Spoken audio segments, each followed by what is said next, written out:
Hi, my name's John. Welcome to another Sunday night nightcap. The problem I've got is tonight's actually Thursday. You're watching it now, which is Sunday.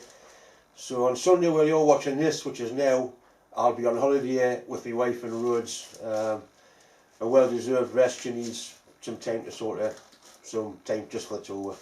So there'll be no nightcap next week, but there'll be some this week because obviously you're watching it. Right, the first thing I'm going to do is the draw for the Imperial Drill NX and the usual 11x1mm tap. What I'm hoping here, I'm picking name out. There's a lot of names in here. It is quite a big bucket full. There's a one. People haven't been claiming prizes. I'm not quite sure what's going on, whether that I don't go looking for people, if they don't watch the video and don't say their name, I don't go and tell them they've won. Right, I've got a name here, David Ecott. Not sure how you pronounce that. My writing is not the best neither. Right, David, as usual, all you have to do, send me an email with your address. I'll get that posted off to you anywhere in the world, completely free of charge. Next week's giveaway, once again, is going to be for one of the Banggood DTI gauges. I've given these away umpteen times and nobody's claimed them. There's nothing the matter with them. They're perfectly acceptable. As usual, if you want a chance of winning that, all you have to do is send me an email. That's my email address up there, containing your name, your full name, like John Mills, not just John. Name in the bucket. If I pick it out, I'll post it off to you anywhere in the world free of charge. If you win it and you don't want it, give it to somebody that can use it. That's what it's all about. It's pointless me having cupboards full of stuff that I'll never ever use. I might as well give some away to people that haven't got things.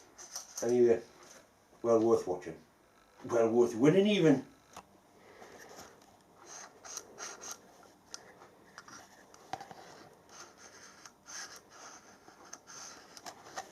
Well, Bob did a video on these and he took them apart and had a look to see them. He was quite impressed with the way they were made. I got a bit of a surprise when I went onto my YouTube channel yesterday morning for a quick look. One of my videos has had a tremendous amount of hits, quite an old video. It's a video called True Precision Shite. It was about some ball bearing races I got from eBay and they were absolutely atrocious. Anyway, there's a YouTuber called AVE, Canadian guy, got millions and millions of views. He put a link to that particular video. AVE is well worth watching. He does a bit of engineering, but he specialises in taking things apart, showing how they work, showing if things are good or if things are bad. Really is an interesting guy, good to watch, but he does swear a little bit. Anyway, if you're watching this, thanks for putting the link on. I'm going to put a link to your video with my link in the introduction box on this video. Anyway, thanks very much. Tonight's video, I've got a friend comes in to show us one or two bits and pieces. I'm sure you'll find that interesting.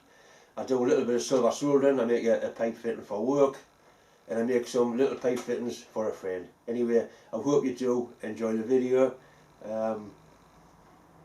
Let's get on with it.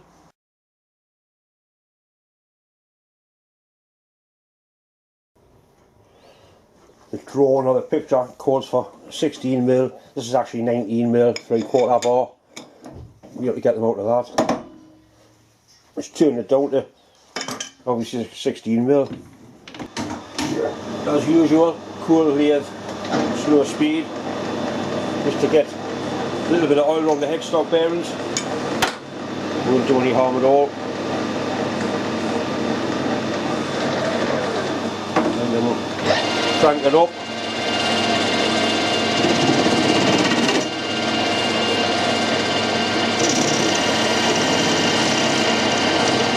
Don't know what this is, but it's not made of steel.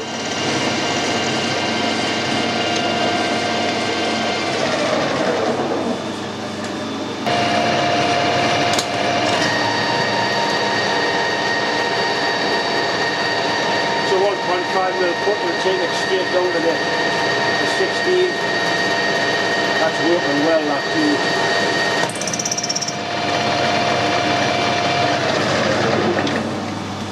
It's a cheap and cherry Vanguard tool, putting a nice finish on as well. Next operation is to drill it.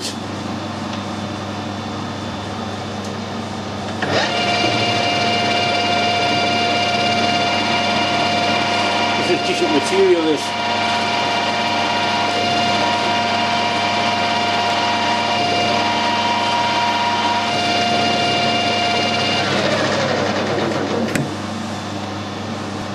.5 is the size we're looking for. That's a tap and drill for for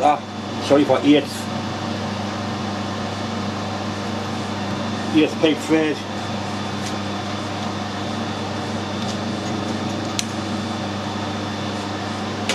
Eighth NPT is the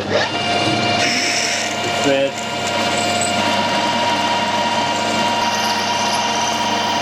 It's actually not as hot as it looks. That is, oil really smokes a lot. So it's the nearest thing I get now to a cigarette. My wife doesn't like it very much now.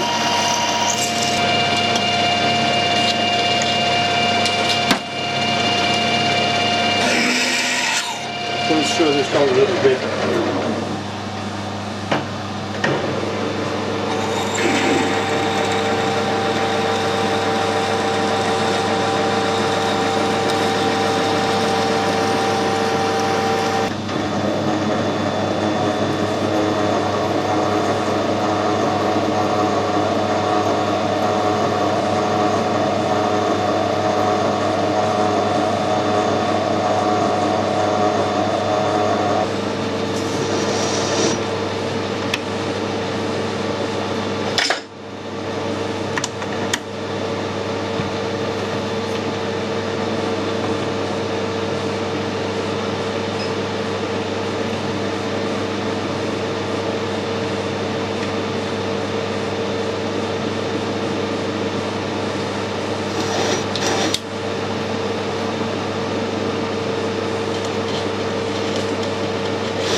Can't find me brush, me. Can't find me lube brush. Come on, you bastard.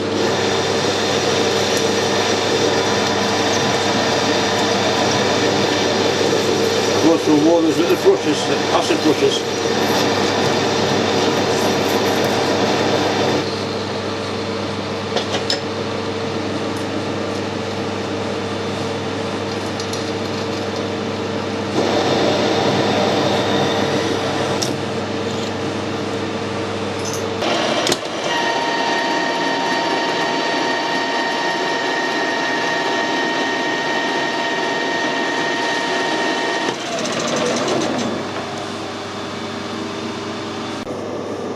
I've put a new tip in the parting tool. That one's done a lot of work, and you can see it's actually cutting much better, but it is still tough material, this.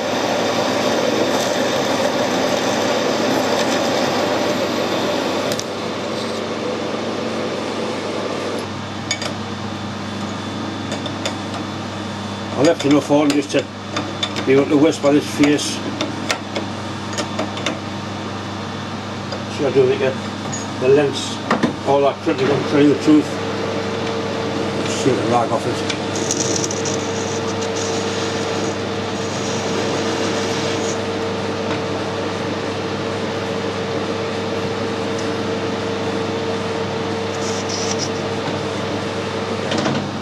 Don't like leaving rags on jobs, it's bad practice.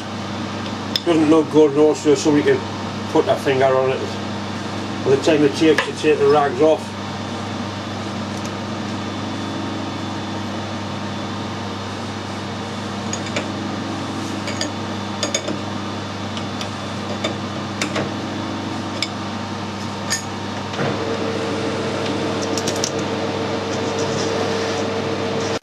in this week's nightcap I've got a special treat. My friend Bob's come to see her. He's brought one or two of his miniature engines. I've never seen Bob for a week or two. Anyway, Bob, how are you? Let's have a start, mate. I'm coming. You can squeeze past the camera. No, I'll squeeze past it. I'm getting fatter, you know. Yeah, not, man.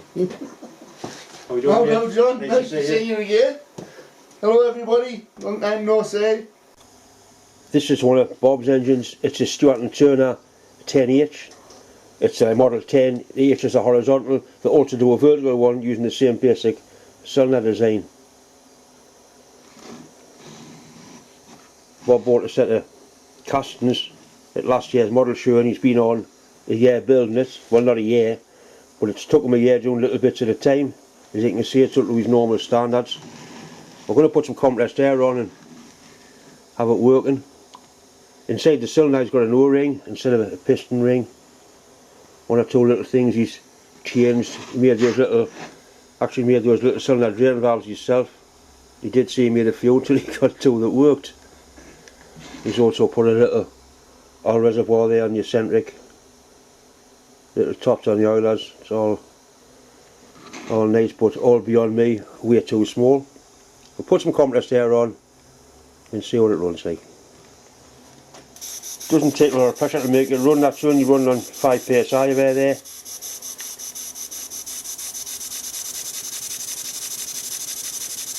It looks like the flywheel's got a wobble on. In actual fact it hasn't. It's the crank moving side to side. It needs a couple of little thrust washers putting in, but it's done very little running, so it's still tight.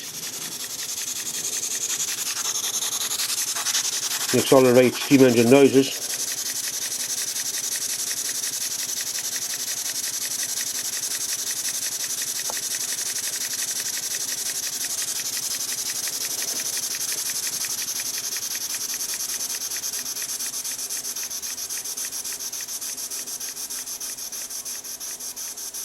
That's always a good test of how good a model is, as to how slow it'll actually run, and that's running pretty slow there.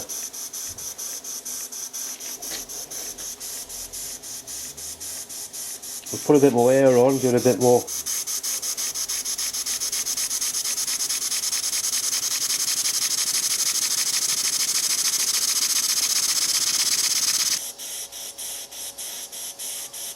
This is a model of the sort of engine that would be used in a mill, like a textile mill, or even a winding engine for a coal mine. But the one area was twin cylinder ones.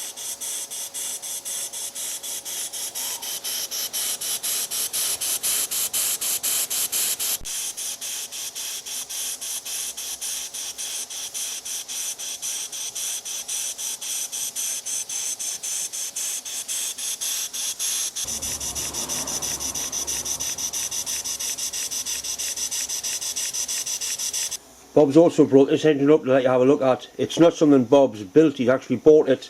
The guy that was making it died, unfortunately.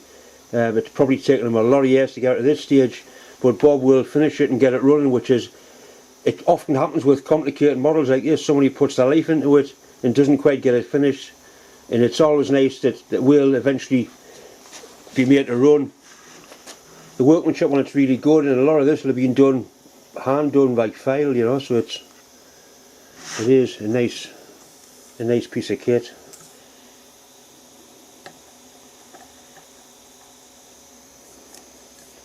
And that cylinder block has been out of the solid. It's not a casting, it's just been machined from the solid.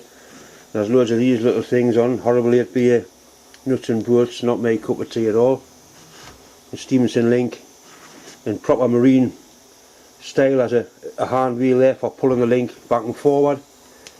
Crankshaft's nice, built up crankshaft. You can see where the cranks are like little cap heads or little pins through there holding together.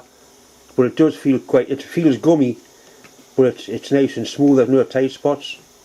Be really nice to see this up and running.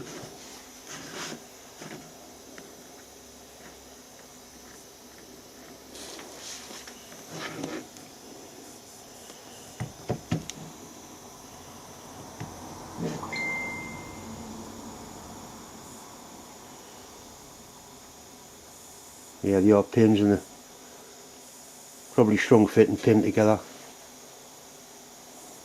But it's obviously straight because it's nice and free. There's bits and pieces Bob's got to make. Obviously there's nothing on the end of the piston rods, they'll have to be done. But there's not that much to get it finished. I'm sure in a week or two we'll bring it back all running. I need to make an adapter union to go from that thread there, which is GIC, that one, into that thread there, which is actually 10mm by 1.5. So I've got a bolt that goes in there, the union that screws in that one. I'll just part the union off, machine that face up, make a little adapter out of that, and then silver solder it onto there. It hasn't got a standing plate or a pressure. Silver solder will be more than adequate for the job it has to do. So we'll put this in the pallet chuck first, chop that bit off, go from there.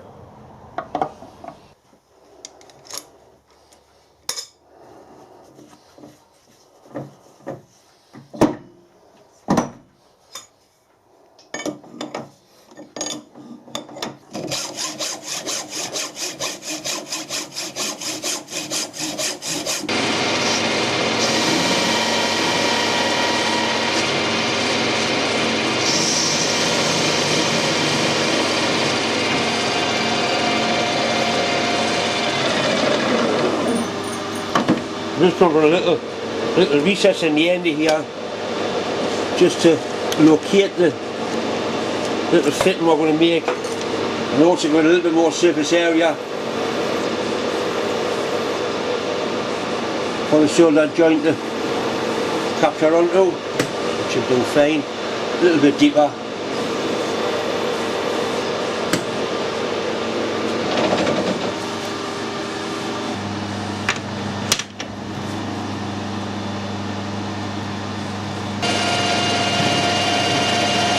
A bit of serious material this.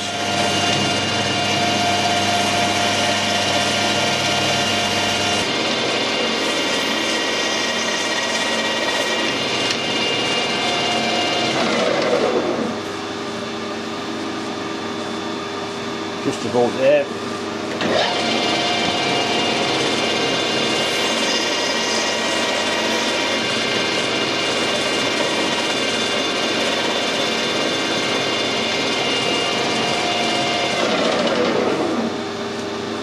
Make sure that'll keep that nicely lined up in there when it gets soldered. A little bit off the length of this.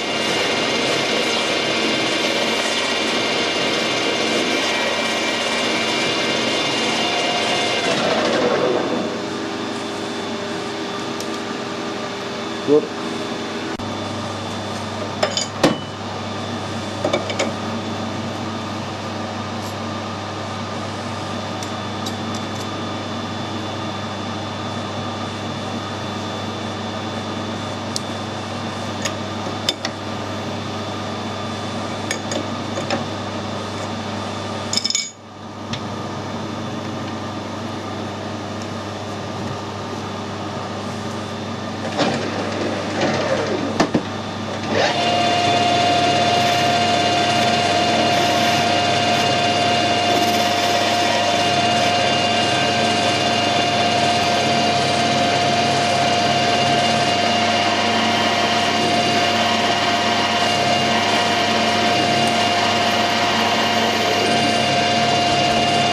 That. A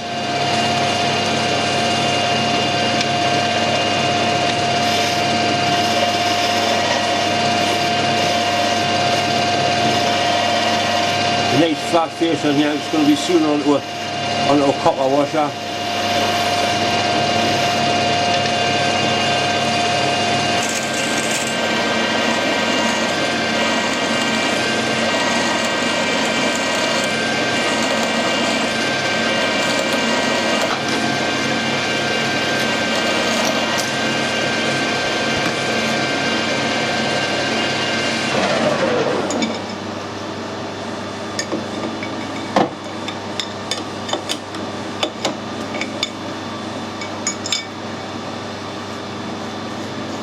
Bastard thing, look at it.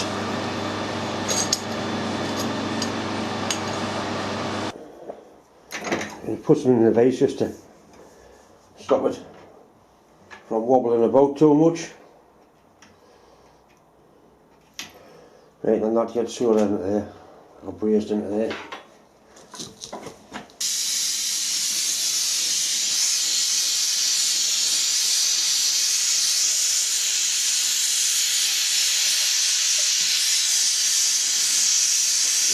Flux on the job, clean things up, take the oxide off the metal. some flux into it.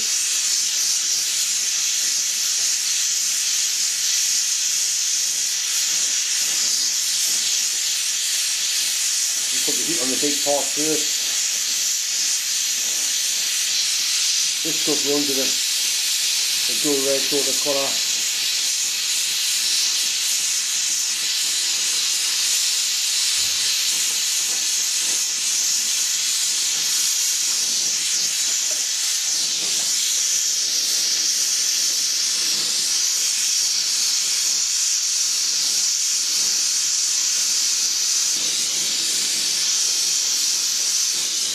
Plenty on there, but you can't help yourself put a little bit more on.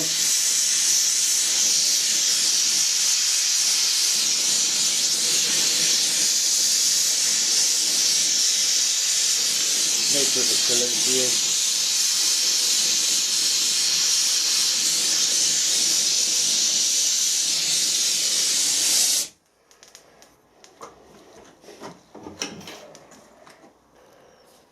That looks decent. I'm just going to put it in some water to cool it off before the flux goes really hard. Right, that's it there. You can see the brazen alloy or the soldering alloy's gone all the way through it. I'm not quite sure what sort of alloy it is. It's something I got given, but it certainly seems to be alright for something that was free.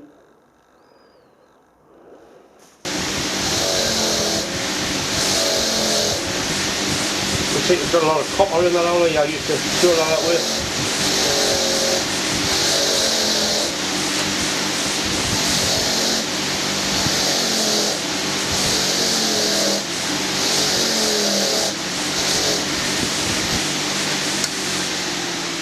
It's certainly not going to give any problems when you look at it all the way around nicely.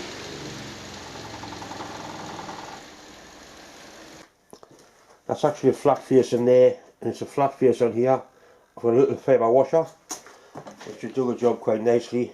You drop into there, that'll screw in. This part stays in here all the time, so that screws onto there.